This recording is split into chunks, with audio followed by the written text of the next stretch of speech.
Hello viewers, today is the concluding part of preposition. We are learning preposition, saying that actually these all the things have already been discussed with you all. A preposition for which you have seen two periods before. Again, I am revising all of them. Preposition is a kind of word, and you can define it by saying that a preposition is a word placed before a noun or a pronoun to show in what relation the person or thing denoted by it stands in regards to the something else. In other words, you can also define preposition shows the relation between noun and pronoun, and a lot of examples you have seen already. We have categorized preposition into three different parts. The first one was simple preposition that consists of compound also. Second one is phrasal, and third one is complex. Regarding phrasal preposition and complex preposition, I already indicated all of you that during the practice we will learn it. But as the question is concerned with the simple preposition or compound preposition, we are discussing since our last two periods. Today is the last one. You are observing prepositions on the board. Let us start the session, and I will discuss with you all, giving you the complete example, the complete picture of that particular preposition. मैं आपको preposition के शब्द ही नहीं बल्कि उसको example के माध्यम से आपके सामने स्पष्ट करना चाहूंगा ताकि आप इसे आराम से लिख सकें और बोल सकें. आज की पीरियड का पहला ओवर. ओवर आमतौर पर अर्थ देता है ऊपर का, ऊपर. कुछ हद तक एबव जैसा मिलता जुलता है. ये ऊपर का अर्थ देता. जैसे जब आप इसका प्रयोग करेंगे सेंटेंस में देखेंगे तो आपको साफ साफ दिखाई पड़ेगा. There was a notice over the door. दरवाजे के ऊपर एक सूचना थी. He put his hands over his eyes. He put his hand over his eyes. उसने अपनी आंखों पर अपने हाथ को रखा. यहां पर का सेंस है, आप ऊपर का भी सेंस देते हैं. I heard this over the radio. मैंने इसे रेडियो पर सुना. आमतौर पर किसी भी न्यूज को जब हम रेडियो पर सुनते हैं तो ओवर का ही प्रयोग किया जाता है. He was over 55. उम्र का अंदाजा लग रहा है, लगभग का भी सेंस दे रहा है ये. He was over 55 when he wrote that novel. वह लगभग 55 साल के ऊपर का है जब उसने उस उपन्यास को लिखा. There was a bridge over the river. नदी के ऊपर एक ब्रिज है. नदी के ऊपर एक ब्रिज है. यानी इन तमाम तरह की परिस्थितियों में आप ओवर का प्रयोग कर सकते हैं. अगला प्रीपोजिशन को देखें, बड़ा ही आनंददायक है ये. पास्ट. पास्ट ये अर्थ देता है भूत का, बीते हुए समय का. इसको प्रीपोजिशन के रूप में इस्तेमाल किया गया है. जैसे ही इज पास्ट 75 नाउ. यहां उम्र में बड़ा, उम्र को दर्शा रहा है. ही इज पास्ट 75 नाउ यानी 75 साल की उम्र वह गुजार चुका है, यानी 75 साल से आगे का है. उसकी उम्र 75 साल से ज्यादा का है. It is 5 past 7. It is 5 past 7. It is 7:05। यह समय को दिखलाने के लिए प्रयोग किया जाता। पास्ट यानी बीता हुआ। It is 6:15। क्वार्टर यानी 15 मिनट को काउंट किया जा रहा है। तो जब समय को दिखलाना होगा तो हम पास्ट का प्रयोग करते हैं। अगला प्रीपोजिशन को देखें, राउंड। राउंड का राउंड बोले आप या अराउंड बोले, लगभग लगभग दोनों में विशेष अंतर हम नहीं पाते। राउंड अराउंड के चारों ओर या चारों ओर। द अर्थ मूव्स अराउंड या अराउंड द सन। पृथ्वी सूरज की चारों तरफ परिक्रमा करती है। There are beautiful trees all around या अराउंड देयर हाउस। बहुत सुंदर सुंदर पेड़ है, घर के चारों तरफ बहुत सुंदर सुंदर पेड़ हैं। I turned around to see who was calling. मैं पीछे की ओर मुड़ा या घूम करके देखा कि कौन मुझे पुकार रहा था। सिंस जो है वह पीरियड ऑफ टाइम को दिखलाने का काम करता। पॉइंट ऑफ टाइम को दिखलाने का काम करता। पीरियड ऑफ टाइम को दिखलाने का काम और करता है। पॉइंट ऑफ टाइम यानी एक निश्चित समय को दिखलाता है, पहली बात। दूसरा, यह सिंस जब का भी अर्थ देता है। इसको सेंटेंस में समझने का प्रयास करें। I have not met him since the marriage of his sister.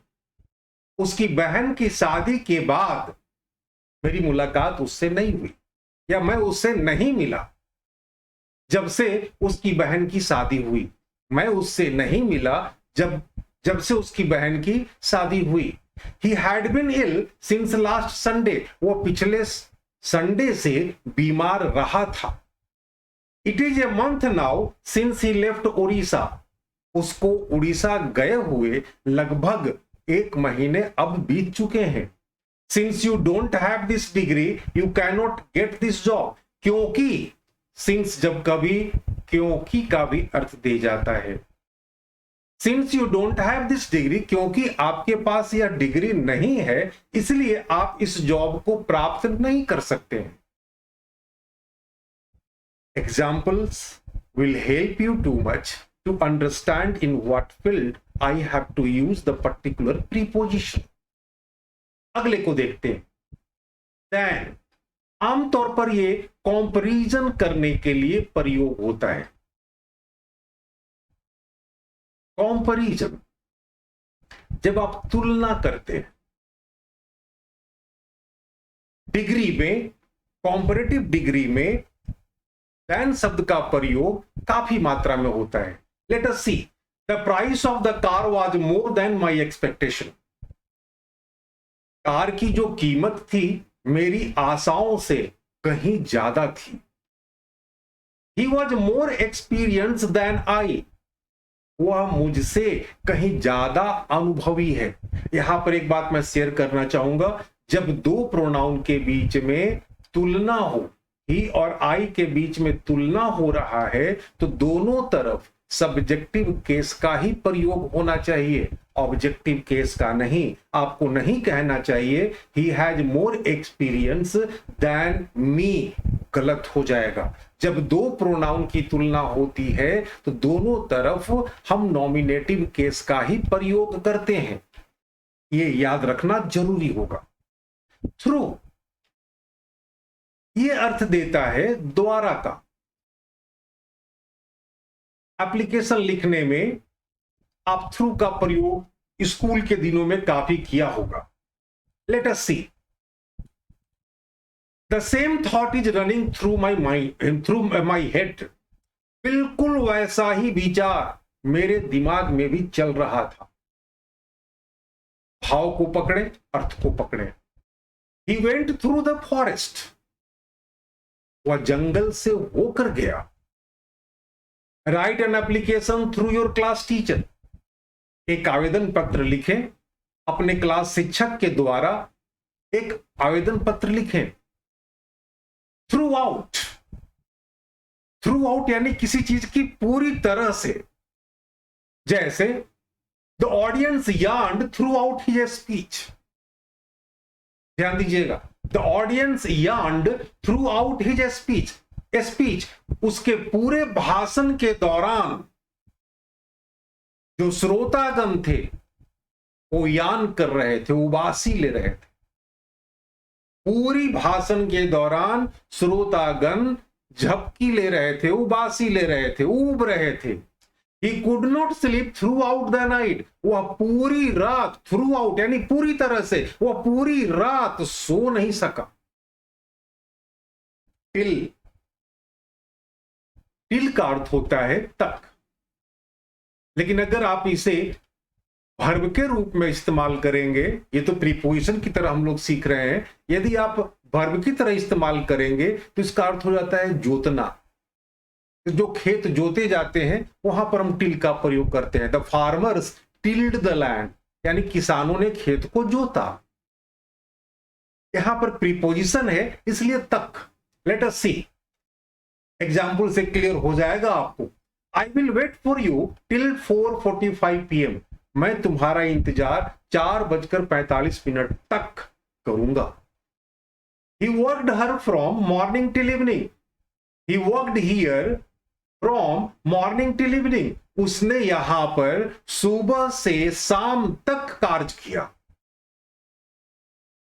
Preposition को इसके इस्तेमाल किस तरह से की जा रही है, इस पर ध्यान देते हुए अपनी मस्तिष्क से कल्पना करना आवश्यक होगा। आप स्वयं कल्पना करें, बोलने का, लिखने का कोशिश करें। गलतियां होती है, कोई बात नहीं, आप हमसे भी क्लियरेंस ले सकते हैं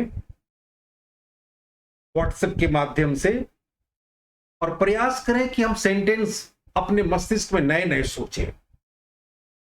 आगे देखें, टू बड़ा कॉमन सा शब्द जिसे आप इन्फिनिटिव के नाम से भी जानते हैं।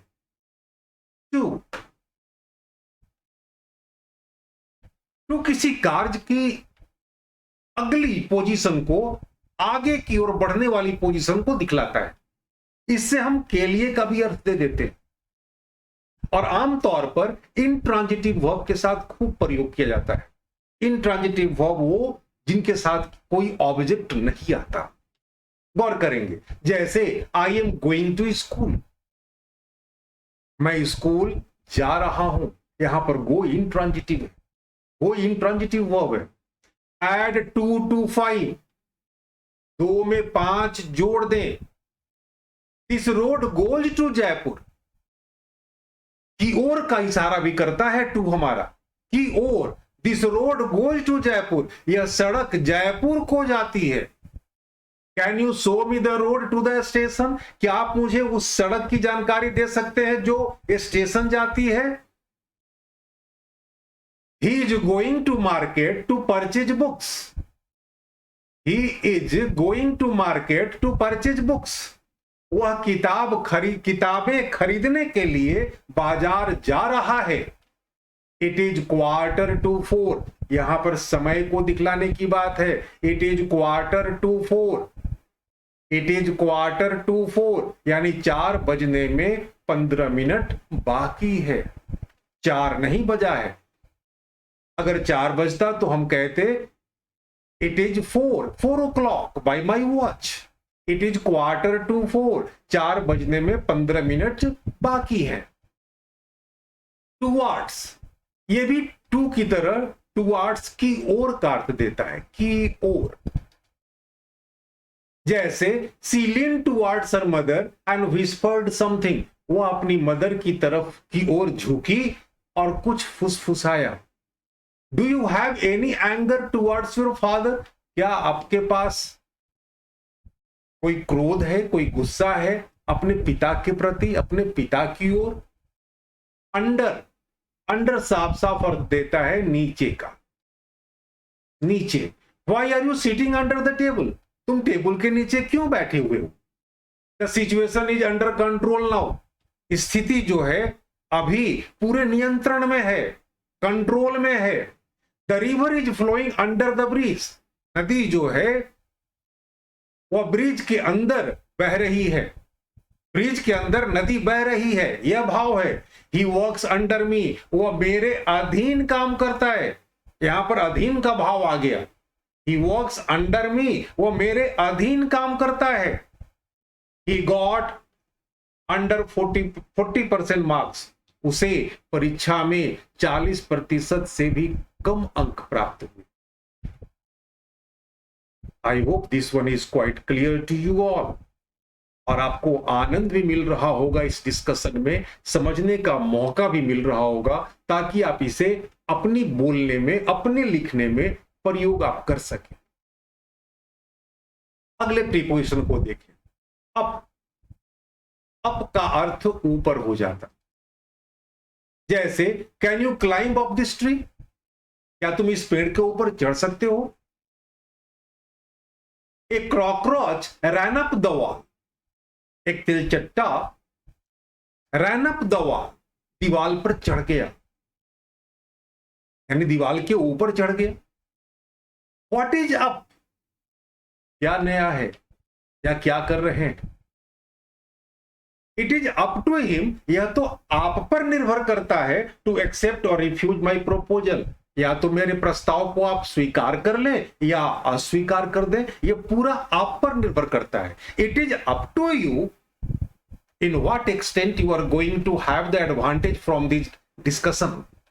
It is totally up to you. If you understand it clearly, no doubt you will develop making the new sentences by the help of these preposition which you are learning during the discussion. अगले preposition को देखें। Via, भाया, इस भाया को बोलते हैं हम मध्य का एक रास्ता। जैसे यदि आपको यहां से पटना जाना हो बाई बस, तो जाहिर सी बात है आपको दाऊदनगर भाया होकर जाना पड़ेगा। कुछ इस तरह का भाव देता है भाया। जैसे एग्जाम्पल से ज्यादा क्लियर होंगी। दिस बस गोज टू गया भाया दाऊदनगर, यह जो बस है वो गया जाती है, लेकिन कैसे, भाया दाऊदनगर, दाऊदनगर होकर जाती है, ना कि वो जीटी रोड से होकर निकलती है। दाऊदनगर भाया होकर जाती है, गया जाती है लेकिन दाऊदनगर होकर जाती है। दूसरे सेंटेंस को देखें। I came to know about this via my friend, मुझे इसके बारे में जानकारी मिली, किससे मिली, तो मेरे फ्रेंड से। This disease spreads Bhaya physical contact, यह जो बीमारी है वो फैलता है, कैसे फैलता है, किस भाया मीडिया से फैलता है, तो फिजिकल कॉन्टेक्ट से फैलता है। इसे भी आप अपने प्रीपोजिशन में इस्तेमाल कर सकेंगे ताकि आपका लिखना और बोलना मजबूत हो सके। अगले को देखें। विथ अर्थ दे देता है के साथ।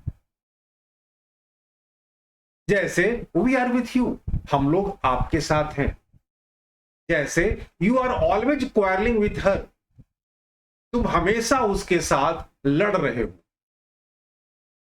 Prices vary with the size and quantity, मूल्य जो है, किसी वस्तु का मूल्य जो है उसके साइज और क्वालिटी पर अलग अलग होता है। He was shivering with cold, वह ठंड से कांप रही थी, कांप रहा था। You should have cut it with a knife, तुम्हें इसे चाकू के द्वारा, यहां पे द्वारा का ही भाव दे रहा, चाकू के द्वारा इसे काट लेना चाहिए था। He was shot with A pistol, उसे पिस्तौल के द्वारा गोली मार दी गई या पिस्तौल से गोली मार दी गई। भाव को पकड़े, शब्दों को नहीं। भाव को पकड़ेंगे, डेवलप करना आपके लिए आसान हो जाएगा। अगले शब्द को देखें। विदाउट, यह अर्थ देता है के बिना, के बिना। बहुत सिंपल सा प्रीपोजिशन। जैसे this could not have been done without your help, यह बिना आपकी सहायता के नहीं किया जा सकता था। ही ऑलवेज ट्रेवल्ड विदाउट टिकट, वह हमेशा बिना टिकट का यात्रा किया। My friend can not live without books, मेरा दोस्त किताबों के बिना नहीं रह सकता है। ये सारे थे आपके सिंपल एंड कंपाउंड प्रीपोजिशन, जिसे मैं पिछले 2 पीरियड से लगातार आपके साथ डिस्कस कर रहा था। एक छोटी सी बात को हम लोग यहीं पर और सीख लेते हैं, और उसे कहा जाता है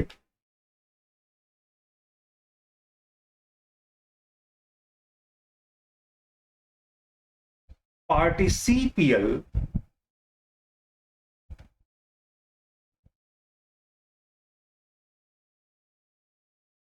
प्रीपोजिशन।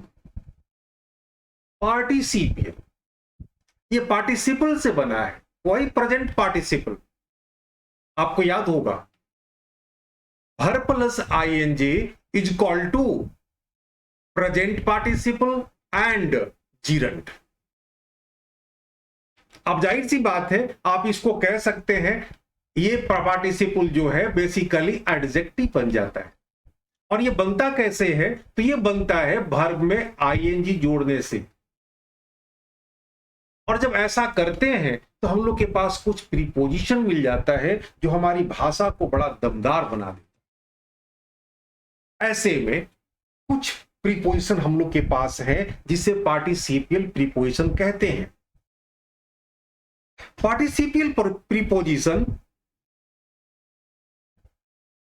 बेसिकली अगर देखा जाए तो शब्द होते हैं जैसे barring, concerning, considering, during, notwithstanding, pending, regarding, respecting, touching. These are the important participial preposition. इनका प्रयोग हम कैसे करें, इनके प्रयोग को मैं आपके साथ शेयर करना चाहूंगा ताकि आपको समझने में सहूलियत हो। जैसे पहला हम लोग लेते हैं बारिंग को, इसका अर्थ हो जाता है छोड़कर,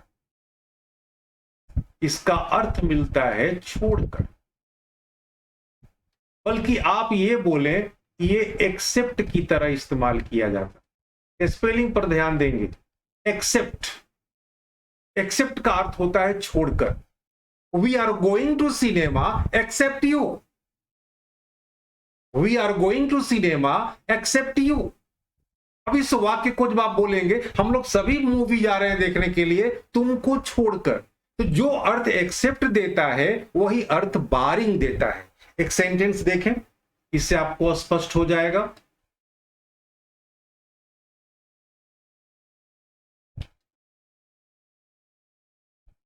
बारिंग accidents the mail will arrive tomorrow।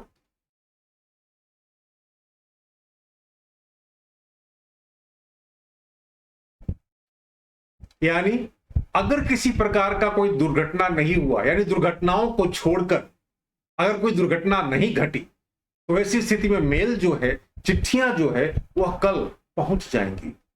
और बड़ा सुंदर सा प्रयोग होता है प्रीपोजिशन की तरह इन पार्टिसिपियल प्रीपोजिशंस का अपनी दैनिक जीवन में लिखने और बोलने में। दूसरा देखें, दूसरा मैं ले रहा हूं concerning.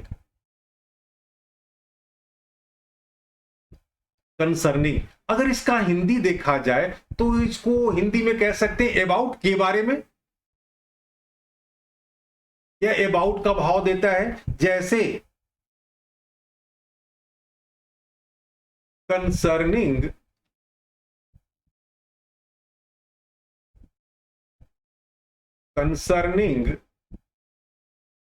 yesterday fire there are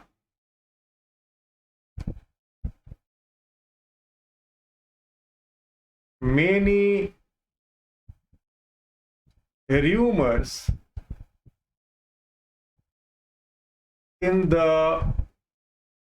market। कल जो आग लगी थी उसके संदर्भ में बाजार में ढेर सारे रूमर्स हैं। तीसरा को देखें,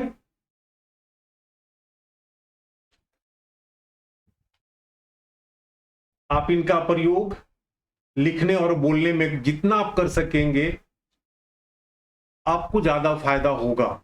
तीसरा वर्ड मैं ले रहा हूं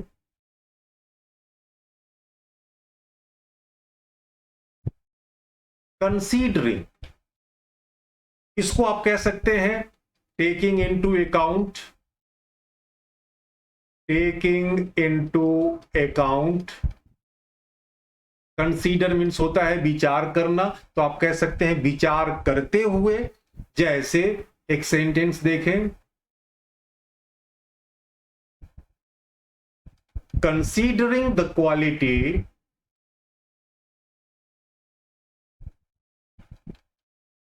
considering the quality, the price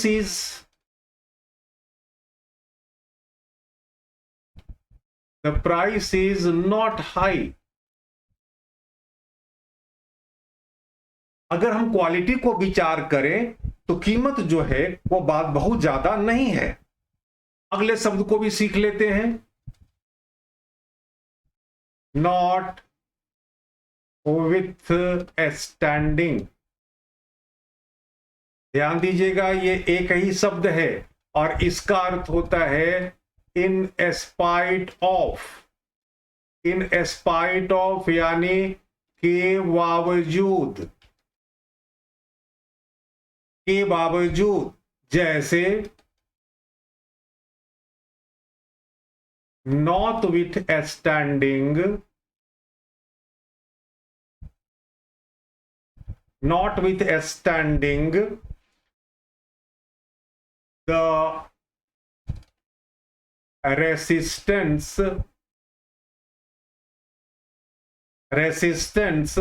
offered by him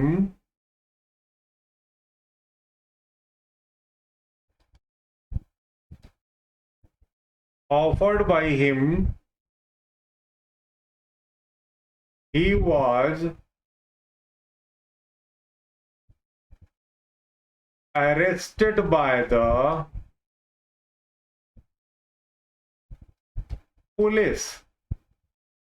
उसके द्वारा प्रतिरोध करने के बावजूद वह पुलिस के द्वारा गिरफ्तार कर लिया गया।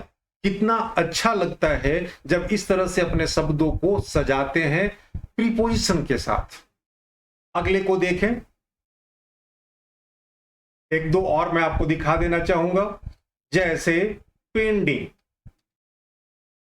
पेंडिंग शब्द से आप परिचित होंगे। पेंडिंग यानी किसी चीज को काफी दिन तक लाल फीता में बांधकर छोड़ देना। डिले करने का भाव देता है, ये विलंब करने का भाव देता है। जैसे pending further orders, pending further orders, Mr. Syam will act as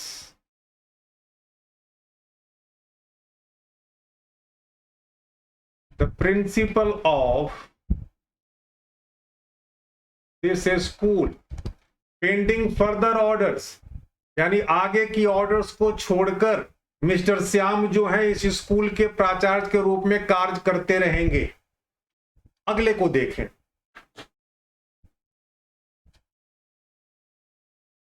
बड़ा सुंदर सा वर्ड है 6 रिगार्डिंग। रिगार्डिंग इसको हम के संबंध में या के संदर्भ में का अर्थ ले सकते हैं। के संबंध में या के संदर्भ में। जैसे regarding your enquiries we regret to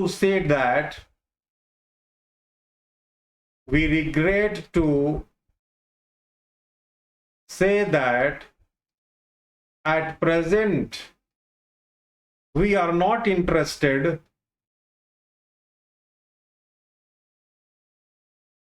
we are not interested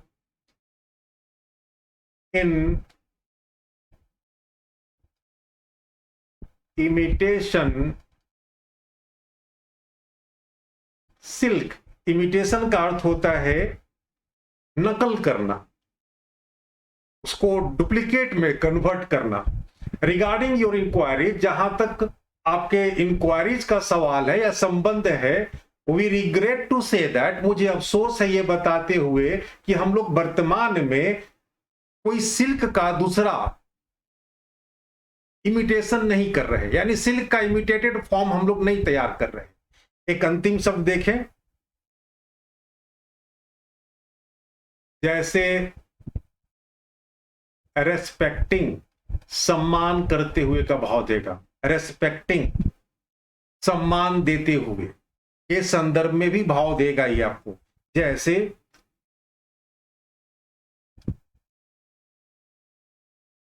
respecting the plan you mention, I shall write to you hereafter. Respecting the plan you mention, जो प्लान आपने मेंशन किया है, उद्धृत किया है, जो बतलाया है, उसको रेस्पेक्ट देते हुए मैं आपके पास पुनः पत्राचार करूंगा. These are the participials preposition. Participial preposition, it means those words are formed from the participle, and participle means verb plus ing, and sometimes these words also plays the role of preposition, and when such sort of role we have, we know these words as a participial preposition. I hope you understand it very well. And in this way, I am going to conclude the simple and compound preposition today by saying all of you thanks, a lot of thanks. Thanks you very much. Very soon you will get a new chapter. Thank you once again.